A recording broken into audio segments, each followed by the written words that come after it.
안녕하세요. 저는 빅아이디어 강해설교연구원에서 제공하는 이달의 설교자, 그 대담 진행을 맡은 남궁곤 목사라고 합니다. 오늘은 빅아이디어 강해설교연구원 우리 미주 부대표로 섬기시는 석성원 목사님을 모시고 이달의 설교 대담을 진행하도록 하겠습니다.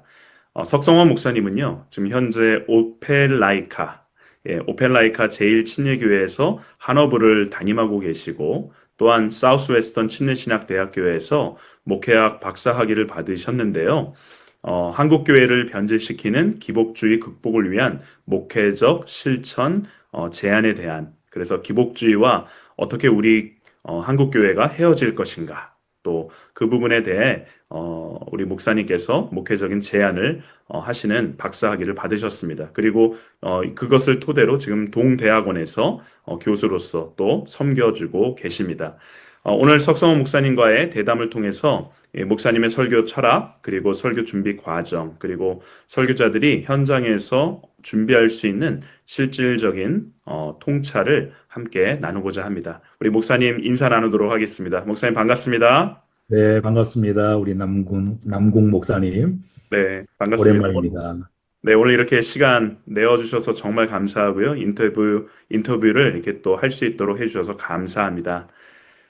목사님, 몇 가지 이제 질문을 가지고 목사님과 이야기를 나누도록 하겠습니다. 먼저 목사님 개인 소개를 제가 아까 잠시 해드리긴 했는데, 그래도 목사님께서 나누실 목사님에 대한 소개, 그리고 또 현재 사역하고 계신 목사님의 사역, 또 여정, 이렇게 잠시 나누어 주시면 좋겠습니다. 네, 간단하게 제 소개드리면 저는 뭐 그렇게 이름이 나 있는 목사거나 그런 그 훌륭한 목회자는 아니고요. 저는 미국에 온 지 올해로 이제 14년째를 맞이하고 있습니다. 미국에 오기 전에는 그 수원중앙침례교회에서 부목사로 한 10년 정도 사역을 하다가 감사하게 교회에서 안식년을 줬어요. 그래서 안식년으로 미국에 들어와서 그 보내던 중에 그 애틀란타에 있는 한인교회에서 이제 청빙을 받게 됩니다. 그래서 그 계기로 해서 한인교회를 접하게 되고 또 저희 가정이 미국에 계속 이렇게 남아서 사역하게 되는 그런 계기가 됐습니다. 지금은 애틀란타에서 한 2시간 정도 떨어진 알라바마 그 어번 오펠라이카 그 지역에서 오펠라이카 제1침례교회를 7년 전에 창립을 하고 목회를 하고 있습니다. 제가 목회하는 지역은 이제 현대 기아 자동차를 중심으로 해서 한 200여 개의 그 한국 협력 기업들이 모여 있는 곳인데 도시 전체 그 규모에 비해서 한인 인구의 밀집도가 많이 높은 지역입니다. 그래서 또 그 지역에서 열심히 말씀 가르치고 또 목회하면서 그렇게 행복하게 지내고 있습니다. 네, 아마도 이제 새롭게 부상하고 있는 지역에서 또 교회를 새롭게 시작하게 되었고, 또 좋은 영향력을 끼치는 그런 교회 사역을 하고 있는 것으로 알고 있는데요. 지금 교회에서 그래도 가장 우리 목사로서 좀 중요하게 여기는 것이 있다면 뭐니 뭐니 해도 우리 설교가 아닌가 싶습니다. 그러니까 네. 설교를 통해서 어떻게 성도들에게 하나님 말씀을 전달할까, 또 양육할까, 또 훈련시킬까, 여러 가지를 우리가 고민하게 되는데요. 목사님 개인적으로 아마 강해 설교를 집중적으로 생각하시고 강해 설교의 필요성을 중요하게 여기셔서 성도들에게 강해 설교를 바탕으로 설교 사역을 하시는 것으로 제가 알고 있습니다. 자, 그러면 이 목사님께서 생각하시는 강해 설교의 본질은 무엇인지, 또 목사님께서 강해 설교를 이렇게 좀 집중적으로 하게 되신 계기나 혹은 전환점이 있는지 한번 나누어 주실 수 있으면 좋겠습니다. 네네. 어, 저는 이제 신학교 들어갈 때부터 이제 강해 설교를 이제 접했고요. 그리고 강해 설교가 답이다 이렇게 정해놓고 공부했고 또 이제 목회를 해오고 지금까지도 계속 강해 설교를 고집하고 있습니다. 강해 설교에 대해서 이제 조금씩 이게 오해가 있는 부분들이 있는데 강해 설교는 단순하게 성경을 설명하는 것이라고 이렇게 생각하시는 목회자들이 많이 있는 것 같아요. 근데 저는 그 강해 설교가 성경을 설명하는 정도가 아니라 그 하나님이 이미 우리에게 주신 그 말씀을 오늘 우리의 삶 가운데에서 이제 살아있는 말씀으로 다시 선포하는 것이라고 생각을 하거든요. 그래서 이 강해 설교를 성경을 설명하는 거라고 하면은 거기에 어떤 자기의 생각이 많이 들어가게 되고 또 이게 하나님의 말씀을 이렇게 많이 희석시키는 그런 오류에 빠지는 경우들을 많이 봅니다. 그래서 제가 강해 설교를 하게 된 계기는 저는 이게 저한테 축복이라고 생각하는데 제가 신학교 처음 입학을 하고 첫 수업을 들었을 때가 그 교회사 시간이었어요. 근데 교회사 시간에 그 교수님께 제가 수업 마치자마자 질문을 했습니다. 교수님, 그 신학을 어떻게 공부해야 잘할 수 있겠습니까? 그랬더니 그 교수님께서 저한테 마틴 로이드 존스를 읽으시오. 이렇게 말씀하셨어요. 그래서 그날부터 제가 바로 서점에 가서 그 마틴 로이드 존스 목사님의 그 강해 설교의 대가 아닙니까? 금세기 최고의 강해 설교자로 일컫는 분인데 그분 책을 이제 다 사서 이렇게 읽게 되었습니다. 그분의 그 설교집이나 그 내용을 보면 우리 남궁 목사님도 그렇고 여러 목회자들이 이미 아시겠지만 어떤 그 메시지에 다른 어떤 군더더기가 없어요. 뭐 예화가 뭐 화려하다든지 또 어떤 뭐 적용이 굉장히 화려하다든지 이런 것들이 없고 오로지 그 말씀을 논증해 가는 그 과정으로 굉장히 깊은 이제 감동을 주는 것을 느낄 수 있는데 제가 그분의 그 강해 설교집을 읽다가 그분의 그 말씀을 풀어가는 그 논리에 설명하는 논리에 완전히 압도를 당했어요. 그래서 그때부터 그분 책을 계속 이제 읽다가 보니까 저도 모르게 저한테 이제 강해 설교가 어떤 말씀을 전하는 사역에 있어서 그냥 몸에 배어 있는 그런 어떤 상황이 되어 있는데요. 그래서 그것이 제 설교의 이제 방향이 됐고, 그 이후에는 계속 강해 설교에 더욱더 집중하게 되었습니다. 네. 네. 아마도 그래서 그런지 목사님 영어 그 예명이라고 할까요? 예, 로이드라는 예명을 쓰시는 이유도 아마 마틴 맞습니다. 로이드 존스 때문이시죠. 네네. 뭐, 그거는 제가 붙인 이름이 아니고요. 아, 그래. 제가 워낙 로이드 존스 책을 읽고 다니니까 친구들이 로이드 이렇게 불러줘서 아, 영어 이름이 됐어요. 근데 네. 제가 그 이름 되게 좋아합니다. 네, 아마 네. 그런 로이드 존스 우리 목사님처럼 또 미국에서도 또 그런 영향력을 끼치는 우리 목사님이라고 저는 믿습니다. 아, 네. 나눠주셔서 감사하고요. 네. 그러면 한 가지만 더 연결해서 질문을 해드리면 이 네. 강해 설교를 지금 논리가 되게 중요하다 이제 말씀을 해주셨는데요. 그러면 설교를 준비하실 때 그 논리적인 구조를 어떻게 만들어 가시고 특별히 저는 좀 중요하다고 여기는 것이 이 설교의 내용을 우리의 현재의 성도들의 삶에 어떻게 적용할까? 이것이 좀 중요한 것 같다고 저는 생각을 하거든요. 네. 저의 질문뿐만 아니라 아마 많은 우리 설교자들의 질문이고 또 설교를 듣는 성도들도 그래서 어떻게 살란 얘긴가 이 부분이 되게 궁금한 것 같습니다. 강의 설교를 준비하시면서 어떻게 준비하시는지, 특별히 적용 부분을 어떻게 또 이렇게 다루시는지, 또 그것을 균형을 어떻게 맞추시는지 좀 나눠주시면 좋겠습니다. 네네. 저는 그 대부분 강의 설교를 하기 때문에 그 설교 준비 과정을 이제 말씀드린다 그러면 본문은 이미 정해져 있습니다. 그렇죠. 본문은 이미 정해져 있기 때문에 본문 선택에는 이제 고민이 없고요. 그래서 주일날 그 사역을 마치고 나면 이제 월요일부터 그 이제 본문, 정해져 있는 그 본문을 계속 읽고, 월요일부터 금요일까지는 그 해석에 초점을 맞춰서 시간을 많이 보내는 편입니다. 이제 그 해석을 위해서는 제가 먼저 묵상하는 과정이 있고, 그리고, 저는 이제 주석을 좀 먼저 읽습니다.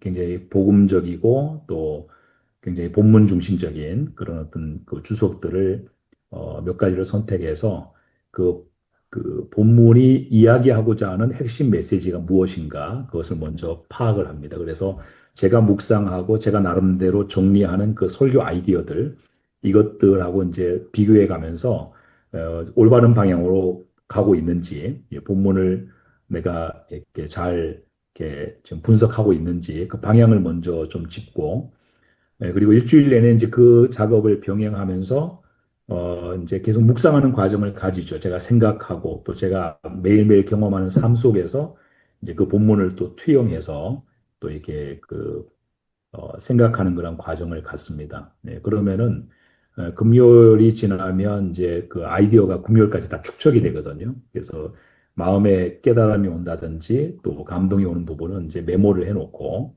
이제 그걸 정리하고 원고로 작업하는 그 일을 제가 주로 토요일 날 합니다. 음, 그래서 이제 많은 분들이 왜 토요일 날 원고를 하냐, 미리 원고를 해놓고 토요일은 대부분 뭐 원고를 숙지한다든지 수정한다든지 뭐 이런 과정을 하는데 제가 토요일 날 원고를 작성하는 이유는 그 말씀을 준비하면서 원고를 작성하는 가는데 제 마음속에 어떤 영적인 뜨거움을 최대한 강단에 서기까지 그걸 갖고 가기 위해서 음, 그래서 토요일 날 맞춰서 이제 정리를 합니다. 아까 적용 부분에 대한 말씀하셨는데 저는 그 성도님들에게 어떤 적용을 하기 위해서 준비를 따로 하지는 않습니다. 근데 성도님들의 어떤 삶을 이렇게 목회를 하다가 보니까 메시지와 연결되는 적용점들이 이제 간혹 이렇게 연결돼서 언급은 하지만 적용은 억지로 만들어내려고 하지 않고 그냥 말씀이 바르게 선포가 되면 성령님께서 각 사람에게 맞게끔 이렇게 적용해 주신다고 저는 믿고 있어요. 예, 그래서 저는 적용을 어떤 강조하기보다는 이렇게 본문을 충실하게 해석하고 그것을 전하는 데에 더 집중을 합니다. 이제 그러다 보면 결과적으로 이렇게 성도들한테 어떤 깨달음의 포인트라든지 또 그분들이 붙잡아야 될 그런 적용 포인트가 제가 그거를 이렇게 집중하지 않았기 때문에 전혀 없었던 것이 아니라 성도들 스스로가 그 적용점을 이렇게 발견해내는 어떤 그런 그 피드백들을 많이 듣게 되고 그리고 어떤 면에서는 그 제 목회 철학과도 연결이 되는데 우리 한국인 성도님들은 너무 이렇게 목회자들이 전해주는 것에만 의존하는 데 좀 익숙해져 있다. 저는 여기에 좀 많은 문제가 있다고 생각하거든요.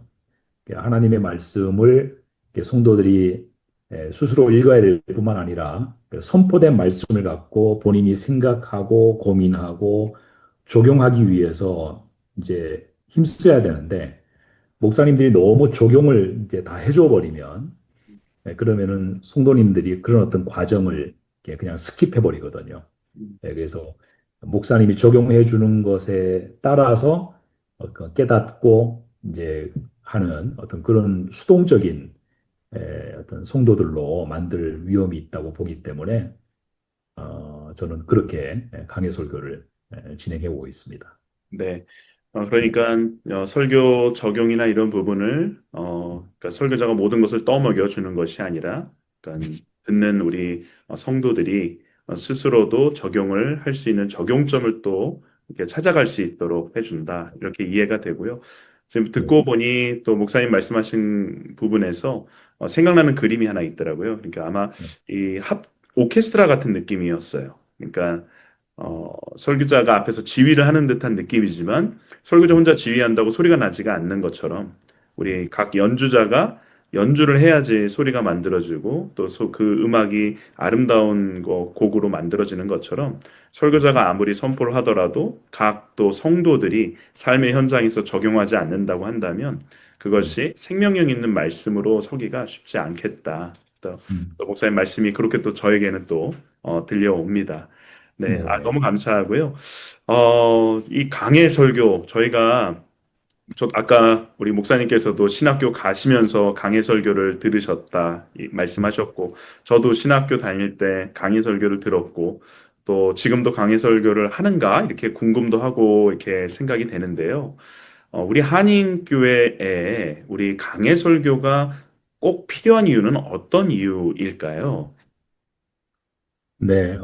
제가 한국에서 목회를 이제 주로 하다가 미국에 와서 이제 안식년을 보내면서 이게 한인교회 또 한인 성도들의 어떤 신앙적인 그런 어떤 모습들 또 문제점들 어려움들 이런 것들을 이제 많이 접하게 되었는데요. 제가 지금까지 경험한 우리 한인교회 그 성도님들의 어떤 그 상황을 보면 어, 그 말씀에 대한 어떤 그 갈망이 굉장히 큽니다.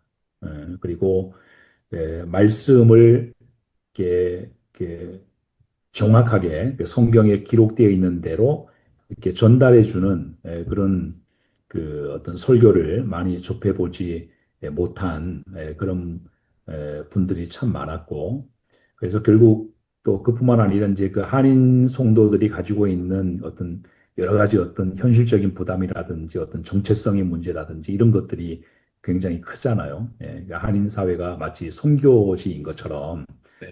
굉장히 열악한 그런 현실 속에서 살아가는데, 그럴수록 더욱더 말씀의 터치가 이제 있었어야 되는데, 그것 없이, 제가 이제 미국에 왔을 때 어떤 그 선배 목사님이 제가 한인 목회를 이제 시작한다고 할 때 이런 조언을 해 주셨어요. 어, 송 목사님이 이제 한국에서 목회하다가 이제 미국에 와서 이민 목회를 하면 이민 성도들을 먼저 이해해야 된다. 어, 맞는 말이죠. 이해해야죠. 이해해야 되는 게 맞는데 나중에 보니까 그 목사님, 선배 목사님의 조언이 그 성도들의 어떤 상황과 그들의 영적인 필요가 뭔가 그것을 이해해야 된다는 그런 쪽이 아니고 저한테 하시려고 했던 말씀은 성도들이 굉장히 힘들고 어려운 상황 속에서 살기 때문에 그들을 잘 위로해주고 이해해주는 그런 목회를 해야 된다. 음, 이제 그게 뭐냐면은 약간 좀 신앙적으로 그들이 좀 약간 그 게을러도 좀 열심을 갖지 못하고 이렇게 해도 그런 것들 그냥 좀 그냥 위로해주고 덮어줘야 된다. 이제 이런 식으로 이제 얘기하신 거였죠. 예.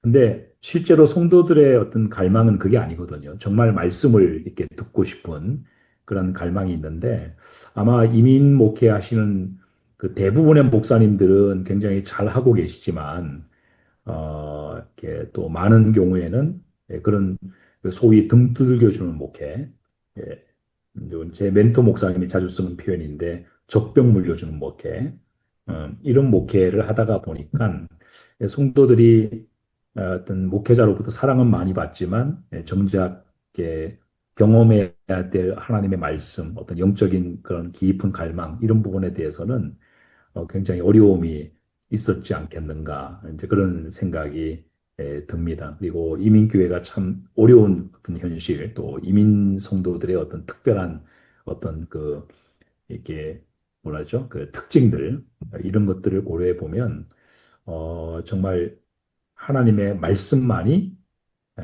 이제 그런 것들을 붙잡아 줄 수 있는 유일한 그 대안이다. 이렇게 생각이 됩니다. 네. 결국 말씀으로 승부해야 되지 않나 그렇게 생각합니다. 예, 네. 상황은 다 다르지만 진리는 하나이니 그 진리를 붙잡을 수 있도록 해줘야 된다. 이렇게 목사님 말씀해 주시는 것 같아요. 네. 그런데 저도 설교자고 목사님도 설교자지만 그런 상황을 다 우리도 이해도 하고 또 하나님 말씀이 정말 유일한 진리의 말씀이다라는 것을 믿고 설교하지만 음, 설교자로서 설교문이 잘 안 기록이 될 때, 만들어질 때라고 할까요? 설교문을 구상은 했지만 또 잘 안 쓰여질 때, 어쩔 때는 구상 자체가 안 될 때, 이 설교자가 갖는 어려움들이 또 있는 것 같아요. 그러니까 네. 설교가 잘 안 풀릴 때라고 할까요? 그러니까 직접 전달할 때가 아니라 준비할 때를 말씀드리는 거죠. 그러니까 네. 준비할 때 설교가 잘 안 될 때, 목사님께서는 음, 어떻게 그것을 극복하시고 또 해결해 나가시나요? 네. 결국 이 설교라고 하는 것은 어떤 인간의 테크닉이 아니기 때문에 이건 성령의 역사잖아요.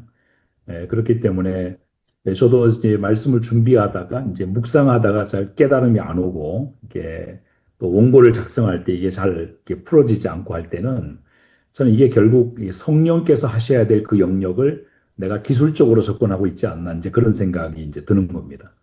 그래서 그럴 때는 하나님께 가까이 나가는 게 더 필요하다. 그래서 저는 이제 설교 원고를 주로 교회 이제 사무실 가서 저희 사무실은 이제 토요일 되면 아무도 없거든요. 이제 저녁에. 그래서 그 시간대에 하다가 잘 안 풀릴 때는 그 옆에 채플에 가서 이제 기도합니다. 혼자 기도하고. 그렇게 해서 돌아오면 그래도 이제 메시지가 풀리기도 하고 결국 하나님의 말씀 그 진리가 갖고 있는 그 성격은 굉장히 정직한 것 같아요. 이건 성령으로만이 풀 수 있는 진리이기 때문에 우리가 하나님께 더 가까이 나아가는 것만이 가장 중요한 해결이라고 그렇게 생각을 합니다. 네. 그러니까 그러면 토요일을 거의 설교 준비로 다 사용하시는데요. 네, 실질적인 질문을 하나 드리면 이 네, 토요일 날 신방이 잡힐 때도 있잖아요, 목사님. 네, 네, 급한 내가 신방을 잡지 않더라도 네, 중요한 신방이 생기기도 하고 그러면 아무래도 설교 준비에 조금 영향을 받으실 텐데요. 네, 네. 그런 목회와 설교 사이에 어떤 균형을 얼마나 어떻게 잘 해나가고 계시나요? 특별한 음, 경우에 더더욱이요. 뭐 어떤 시간 관리 이런 거 말씀하시는 것 네, 같아요. 맞습니다. 네, 네. 저는 신방이라든지 이런 것들은 가급적 계획된 신방을 이제 하는 편이고, 토요일은 원고를 이제 작성해야 되기 때문에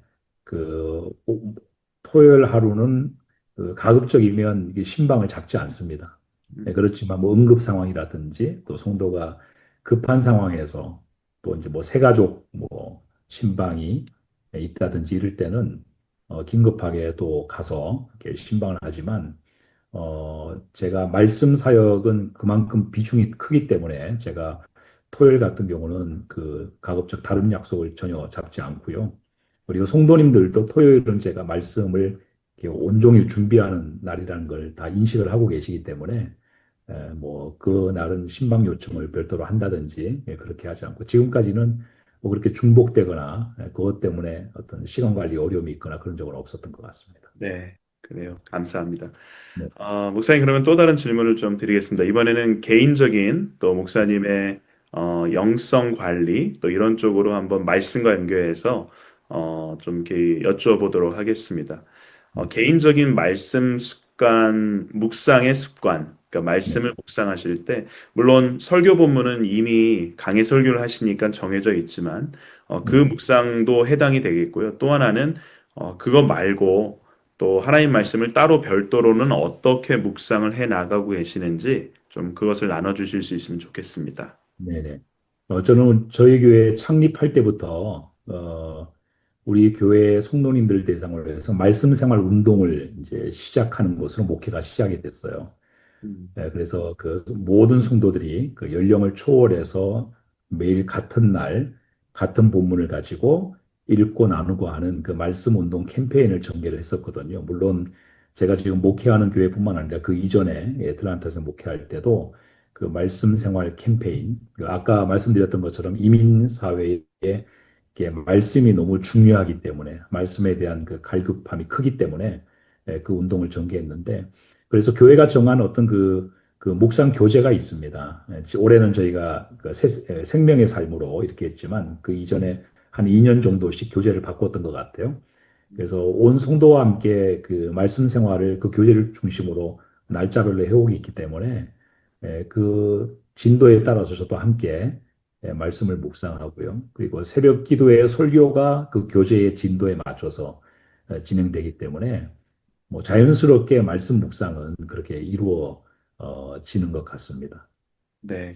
그러면 주중에는 이제 새벽 예배를 위한 네, 말씀 준비와 말씀 묵상을 병행하시고 또 네, 그러면서 주일 설교를 위한 또 말씀 묵상도 또 한쪽에서는 계속 월요일부터 네, 금요일까지 해 나가시고 토요일 날은 또 집중적으로 주일을 위해서 네, 준비하고 계시네요. 예. 네, 네, 아유, 맞습니다. 그 중간에 또 신방도 하셔야 되고 다른 목회도 하셔야 되고 정말 이 시대의 목사님들은 존경받아 마땅한 것 같습니다. 네, 우리 남궁 목사님도 존경받아 마땅하죠. 네. 그러면 이제 또 하나 질문을 드리면요. 지금 이제 한국에서도 목회를 오랫동안 뭐 부사역자로 해 오셨고, 또 미국에서도 목회를 계속 또 담임 사역과 이렇게 해 오고 계시는데요. 목회 가운데 그래도 목사님들이 지칠 때가 있을 것 같습니다. 또 어려울 네, 때가 있고요. 우리 후배 목사님들이나 혹은 우리 동료 목사님들에게 목사님만의 그러한 스트레스 혹은 또 이런 매너리즘 같은 거에 빠졌을 때 극복할 수 있는 방안들을 좀 이렇게 나눠주시면 좋을 것 같습니다. 네, 네. 두 가지 말씀하고 싶은데 하나는 본질적인 거죠. 하나님 앞에 나아가는 일을 정말 쉬지 않고 해야 된다 하는 것하고 두 번째가 이제 좀 현실적인 이야기가 될 텐데 저는 목회는 단거리의 연속이라고 생각해요. 어떤 분은 목회를 또는 인생을 마라톤에 비유하긴 하시는데 저는 단거리의 연속이라고 그러거든요. 그러니까 열심히 뛰고 또 쉬어가는 포인트, 충전 포인트를 만들고 또 열심히 뛰고 또 충전 포인트 만들고 이렇게 가야만 된다고 생각해요. 그래서 그 충전 포인트라고 하는 것은 저 같은 경우는 이게 예를 들어서 1년 내내 이제 우리는 달리잖아요.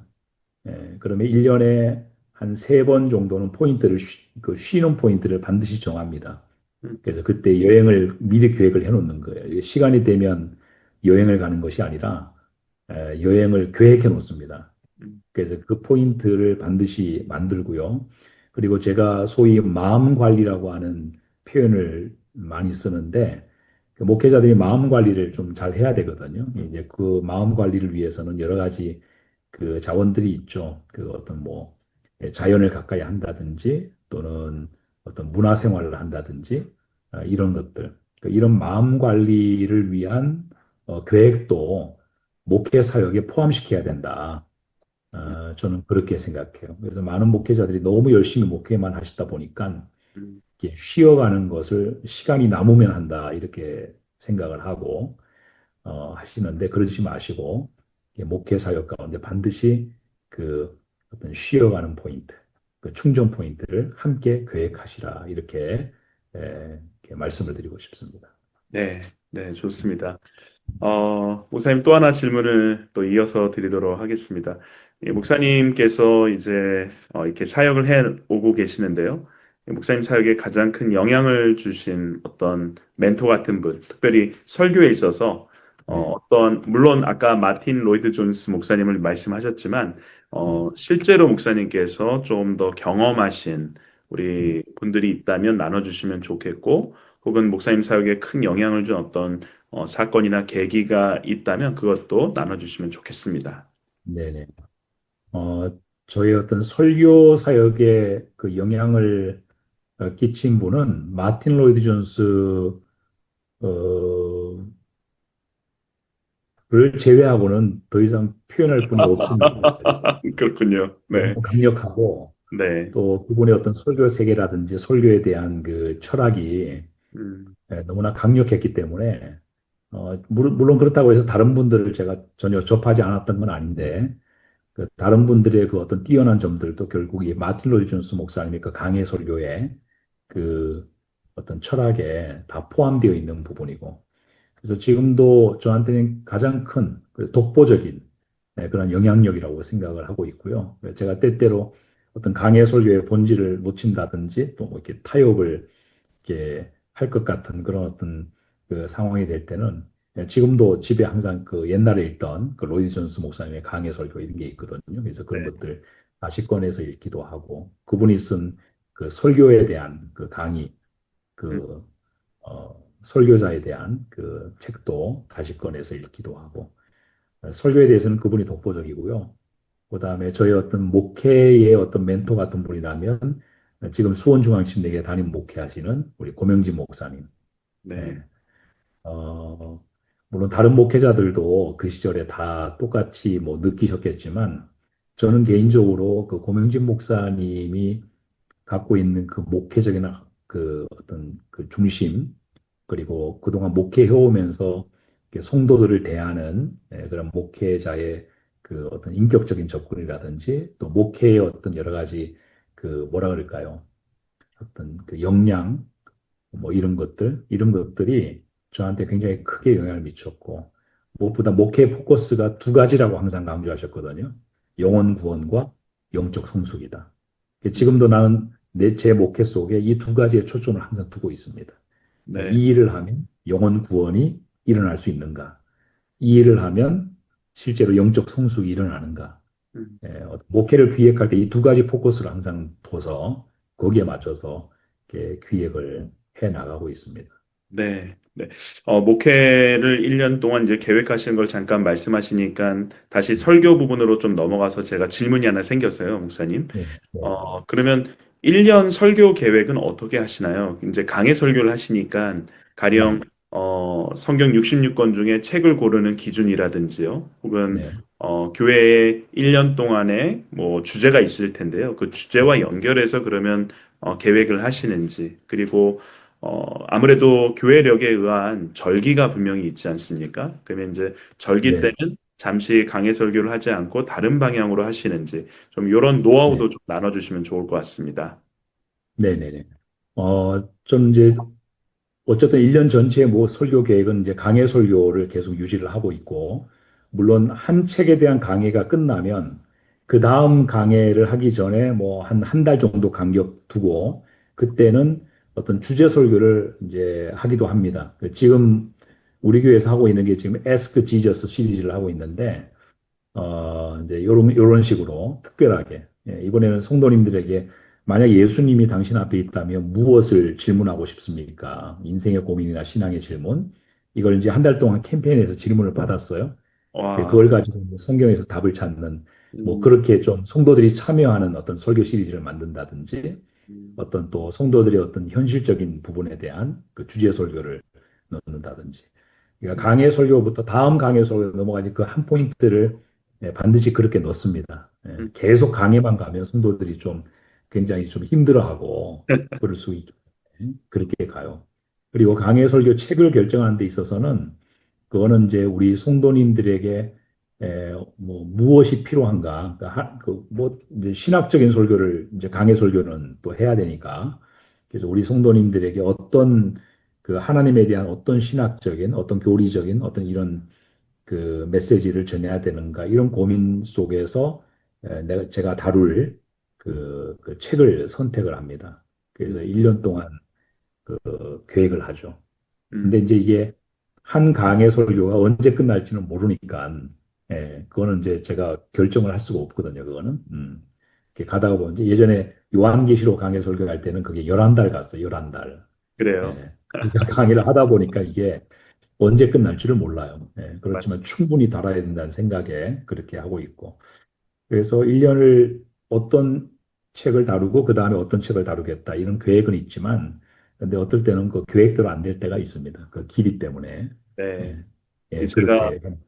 제가 음, 있었던 그 교회, 저도 부부 목사로 있었던 교회에서 우리 담임 목사님이 강해 설교로 사도행전을 하셨는데 네, 사도행전을 거의 60번 회 이렇게 하신 거예요. 그래서 네, 1년을 통째로 그 이상을 이제 사용하셨는데 한 네. 성도님이 우스갯소리로 성경에 사도행전밖에 없는 줄 알았다고 사도행전만 설교하니까 네, 네, 그렇게 얘기하셨더라고요. 그래서 네, 네. 그런 어떻게 보면 그것이 상당히 장점이 될 수도 있고 음, 그런데 또 어떤 면에서는 단점이라기보다는 이 성도들이 다른 말씀도 가끔 듣고 싶다 이럴 때가 있을 텐데 네, 목사님 말씀하신 거대로 하면 어떻게 보면 절기라든지 이럴 때가 또 그런 갈급증을 또 잠시 음, 이렇게 해소해 줄 수 있는 그런 네, 장치가 되겠네요. 네, 네, 그렇습니다. 네, 좋습니다. 음, 자, 이제 거의 이제 우리 인터뷰를 마무리해가는 시점인 것 같습니다. 목사님, 네. 이 인터뷰를 듣는 우리 설교자들에게 그래도 꼭 전하고 싶은 말씀이 있으시면 또 우리 혹시 미처 제가 질문을 못한 부분이라도 목사님 하고 싶으신 말씀 있으시면 좀 들려주시면 감사하겠습니다. 네, 네. 이제 제가 논문을 썼지 않습니까? 박사 논문을 이제 기복주의를 가지고 썼는데 저는 기복주의가 한국 교회뿐만 아니라 한국 성도들의 신앙에 굉장히 중요하고 견고한 어떤 신앙의 토대로 깔려 있다고 저는 생각을 합니다. 그게 이제 교회 역사적으로라든지 또 한국 교회의 성장 역사에서 이제 그런 것들을 제가 분석을 해 놨는데, 우리 설교자 여러분들과 우리 목사님들에게 그냥 제가 드리고 싶은 말씀은 우리는 하나님의 말씀이라고 전하지만 성도들이 어떻게 그것을 이해하고 받아들이는가 이것을 우리가 충분히 잘 이렇게 좀 분석할 필요가 있다. 에, 우리는 이게 이렇게 전하는데 성도들은 그것을 다르게 받아들일 때가 있거든요. 물론 이게 적용은 다양하게 할 수가 있지만 목사님들이 전달하는 그 메시지가 의도하는 그대로 성도들이 다 이렇게 받아들이지 않고 그것을 어떤 그 자기의 입맛대로 또 자기의 필요에 따라서 이렇게 받아들이고 적용하는 정말 중요한 그 핵심 메시지는 그냥 이렇게 걸러버리고 그렇게 받아들이는 경향이 굉장히 많이 있다고 저는 보거든요. 음, 예를 들면 우리는 복음을 전하지만 성도들은 그 복음을 다르게 받아들인단 말이죠. 저는 어떤 경험을 했냐면 이게 복음은 굉장히 원색적으로 전해야 되는데 그래서 원색적으로 전한다고 전했는데 성도들은 그것을 기복주의적으로 받아들인 거예요, 복음을. 음, 예, 그래서 저는 우리가 목회자들이 설교를 전할 때 성도들이 어떤 귀로 듣는가 이런 것도 좀 잘 이렇게 분석을 하고 해서 말씀을 전해야 된다고 생각하고요. 그리고 강해 설교를 할 때 본문을 잘 풀어서 해석해서 전하는 것도 중요하지만 그에 못지않게 본문의 분위기를 그대로 전달해야 된다. 저는 그렇게 생각을 합니다. 음, 예, 굉장히 그 어떤 뭐 선지서 같은 또 하나님께서 우리의 죄에 대해서 책망하시는 그런 말씀을 주시는데 그것을 성도들이 어떤 거를 좀 편하게 받아들인다든지 어떤 그렇게 한다면 그거는 그 말씀의 목적을 많이 이렇게 잃어버린 거다 그렇게 생각하거든요. 그래서 본문의 메시지를 그대로 전하고 본문의 분위기도 그대로 목회자의 인격을 통해서 전달되어야 된다. 음, 이렇게 말씀드리고 싶습니다. 예, 네. 너무 아, 수고들 많이 하시는데 쉬엄쉬엄 네. 천천히 그렇게 가시면 좋겠다는 그런 말씀도 아울러 전해드리고 싶습니다. 가령 지금 이제 생명의 삶 5월 달 본문이 시작되는 것이 룻기 말씀인데 네, 네, 조금 더 룻기 말씀은 부드럽고 하나님의 사랑을 조금 더 이렇게 그렇죠. 경험할 수 있도록 성도들이 듣도록 네, 그런 설교자가 배려하면서 설교 준비를 하고 음, 또 예언서라든지 이런 데서는 조금 더 회개와 또 이런 음, 하나님의 준엄한 메시지를 들을 수 있는 그런 마음 자세를 가지도록 설교자가 또 어떤 네, 전달의 톤이라든지 이런 것도 다 해야 음, 된다. 이런 말씀이시네요. 네, 예, 아주 좋은 그렇습니다. 말씀입니다. 네, 감사합니다. 저도 네, 그 말씀 받고 저도 설교할 때 좀 그 부분을 네, 적용해야 되겠다 싶습니다. 네. 네, 네, 네, 아, 감사합니다, 목사님. 오늘 이렇게 귀한 시간 내어주셔서 또 강해 설교에 대한 목사님의 또 통찰력 그리고 또 설교 준비뿐만 아니라 목회 전반에 걸쳐서 설교자로서 혹은 목회자로서 어떠한 또 이 입장에서 또 목회를 해 나가야 되는지를 잘 나눠주시고 또 함께 해주셔서 감사합니다. 이 짧은 네, 시간이어서 모든 것을 알 수는 못하지만 그러나 목사님의 말씀에 대한 열정 또 목회에 대한 뜨거운 이 열정을 볼 수 있는 시간이었다라고 생각합니다. 너무 네, 감사합니다. 네. 부족하지만 이렇게 또 이끌어 주셔서 감사합니다. 네, 감사합니다. 오늘은 이달의 우리 말씀 설교자, 우리 오펠라이카 제1침례교회 우리 석성 목사님과 우리 대담의 시간을 나눴습니다. 우리 잘 청취해 주시고 또 우리 설교자들 삶 가운데 또 목회 일정 가운데 우리 잘 더 적용해 나갔으면 좋겠습니다. 감사합니다, 목사님. 감사합니다. 평안하세요.